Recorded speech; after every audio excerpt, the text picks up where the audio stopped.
যদি আমাদের সৌরজগৎ গ্যালাক্সির এই জায়গায় থাকতো তাহলে প্রতিদিন আমরা আকাশে সুপারনোভা দেখতে পারতাম। অথচ আজকের এই দিনে কেউ খালি চোখে এমন দৃশ্য কখনোই দেখেনি। সুপারনোভা আসলে কি? এটি হলো সূর্যের থেকে অনেক বড় তারা বিস্ফোরণের ফলে ভেঙে যায়, তখনই তার আলো 6 থেকে 8 মাস টানা দেখা যায়। যদি আজ আমরা এখন পর্যন্ত কোনো সুপারনোভা দেখতে পাইনি, কিন্তু বিজ্ঞানীরা অলরেডি একটি তারাকে খুঁজে পেয়েছে যেটা কোনো সময় সুপারনোভা হয়ে যেতে পারে, যেটি পৃথিবীর থেকে দেখা যাবে 6 থেকে 8 মাস যাবত, যেটার আলো দিন এবং রাতেও দেখা যাবে। আর তারাটির নাম হচ্ছে বেটেলজিউস। আর এটি পৃথিবীর থেকেও 600 থেকে 700 লাইট ইয়ার্স দূরে।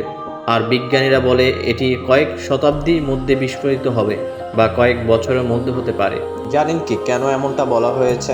কারণ কোনো তারা বিস্ফোরণ হওয়ার আগে অদ্ভুত পরিবর্তন দেখা যায়, কখনো উজ্জ্বলতা কমে যায়, কখনো বেড়ে যায়। আর এই বেটেলজিউসের মধ্যে কিন্তু এই ব্যাপারগুলো ঘটছে, তাই বিজ্ঞানীরা বলছে এটা যে কোনো সময় বিস্ফোরিত হতে পারে। আর একটি ব্যাপার মনে রাখবেন, এই তারাটা কিন্তু আমাদের থেকে 600 থেকে 700 লাইট ইয়ার্স দূরে।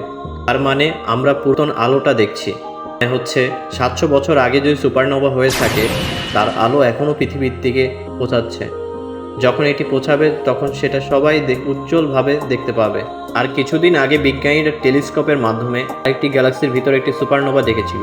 ভয়ানক তথ্য হচ্ছে, যদি কখনো আমাদের সৌরজগতে 380 ইয়ার্সের মধ্যে কোনো সুপারনোভা হয়, তাহলে পৃথিবীর জন্য খুবই ভয়াবহ ক্ষতির কারণ হতে পারে। ওজোন স্তর ধ্বংস হয়ে যেতে পারে এবং বিকিরণের ফলে বহু প্রাণী বিলুপ্ত হয়ে যেতে পারে, ইভেন মানুষও। কিন্তু সৌভাগ্যবশত আমাদের 300 লাইট ইয়ার্সের মধ্যে আপাতত কোনো তারা এমন ঝুঁকিতে নেই, এবং একটি তারা গড়ে 10 বিলিয়ন বছর বেঁচে থাকে। Thank you for watching my video. Like, share and subscribe.